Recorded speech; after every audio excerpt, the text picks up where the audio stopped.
नमस्कार, स्वागत है आपका। देख रहे हैं आप सी न्यूज भारत। मैं हूं आपके साथ इशिता तिवारी। रिश्तों की मर्यादा जब तार तार होती है तो परिणाम रूह कपा देने वाला होते हैं। साहिबगंज से एक ऐसी ही दिल दहला देने वाली वारदात सामने आई जहां एक मां ने अपने ही ममता का गला घोट दिया। क्या एक अवैध संबंध की कीमत मासूम की जान हो सकती है? देखिए कैसे बरहरवा पुलिस ने मात्र 48 घंटों में सुलझाई आयुष हत्याकांड की गुत्थी।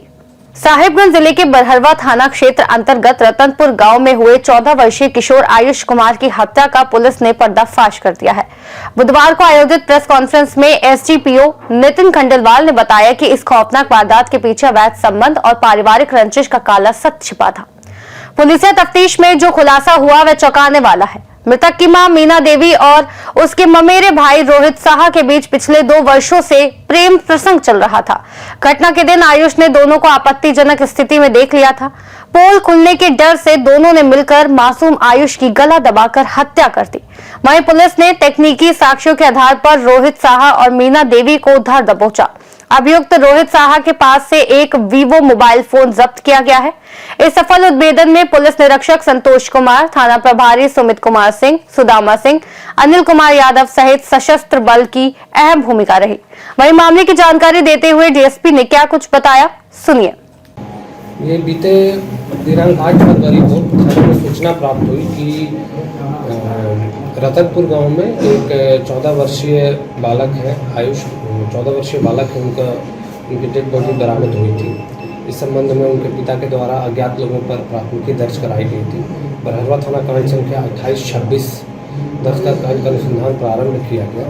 कांड के अनुसंधान के दौरान एक टीम बनाई गई सीआई बरहरवा के नेतृत्व में, और उन्होंने अनुसंधान में पाया कि इस बालक की हत्याकांड में मुख्य रूप से उसकी खुद की मां और उसका भगना था वो शामिल थे। उसकी मां का नाम मीनू देवी और एक और मृतक का जो ममेरा भाई है रोहित साहा, इन दोनों की संलिप्तता थी।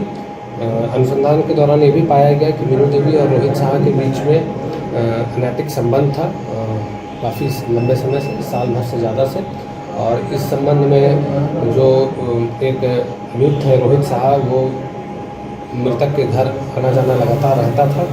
और उस दिन क्या हुआ कि जब वो घर आया, इन दोनों को आपत्तिजनक स्थिति में अपनी मां को उसके ममेरे भाई के साथ उसने पाया घर के पीछे में। और उसके बाद उसने जो लोक लज्जा के डर से कहें या फिर डर से या भय से, फिर इन दोनों ने को लगा कि ये बात सभी जगह बता देंगे। तो उसके बाद दोनों ने मिलकर उसका गला घोट दिया और पास में ही पोखर थे, पोखर में उसको डुबा के मार दिया। ये जो पूरी छापेमारी दल है सीआई बरहरवा के नेतृत्व में, थाना प्रभारी सुमित कुमार सिंह और जो केस के अनुसंधान करता है सुदामा सिंह, वही अनिल यादव और सानी राजनाथ रंजन और थाना के सशस्त्र बल ने बहुत अच्छा कार्य किया और 2 दिनों के अंदर में ही इस अज्ञात मर्डर केस में का सफल उद्भेदन किया है। इससे पहले भी लोगों का कोई क्राइम रिपोर्ट नहीं, इनका कोई क्राइम रिकॉर्ड नहीं है। ये मृतक की अपनी माँ है, जिन्होंने मृतक की अपनी माँ और उसका मृतक का ममेरा भाई ने मिलकर ही लोग इसको मार दिया। नहीं, इसमें गला घोट के मारा गया था। और उसके बाद जो इनके घर के पीछे एक छोटा सा पोखर भी है, उसी पोखर में फिर इसको डुबाया गया। और डुबा के उसके बाद फिर एक तरीके से इन लोगों को साक्ष्य को छुपाने की कोशिश भी की गई। यह नाटक किया गया कि वहाँ पे जो जब सबसे पहले पुलिस गई तो वहाँ पे बताया गया कि मेरा बेटा यहाँ पे, इसकी माँ ने ही बताया कि यहाँ पे गिरा हुआ था। फिर धीरे धीरे लोगों से बातचीत करते हुए कुछ संदेह उत्पन्न हुआ माँ के बातों में। और जब अवैध संबंध के बारे में पुलिस को पता चला तो उसमें और विस्तृत तकनीकी सहायता ली गई, काफ़ी छानबीन की गई और जो स्पष्ट हो गया कि इन दोनों का कुछ न कुछ इसमें भूमिका है। 1-2 विटनेस भी थे जिन्होंने कुछ आवाज़ें सुनी थी, उनसे कोरेबोरेट करा के उनसे पूछताछ की गई तो उन्होंने अपना जुर्म कबूल कर लिया। साहिबगंज से सीनियर संवाददाता संतोष की रिपोर्ट।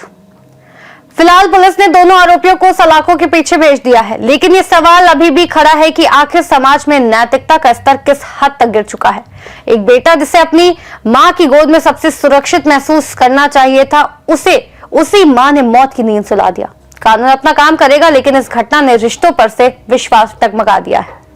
फिलहाल के लिए इस रिपोर्ट में इतना ही। देश और दुनिया की तमाम बड़ी खबरों के लिए देखते रहिए सी न्यूज़ भारत।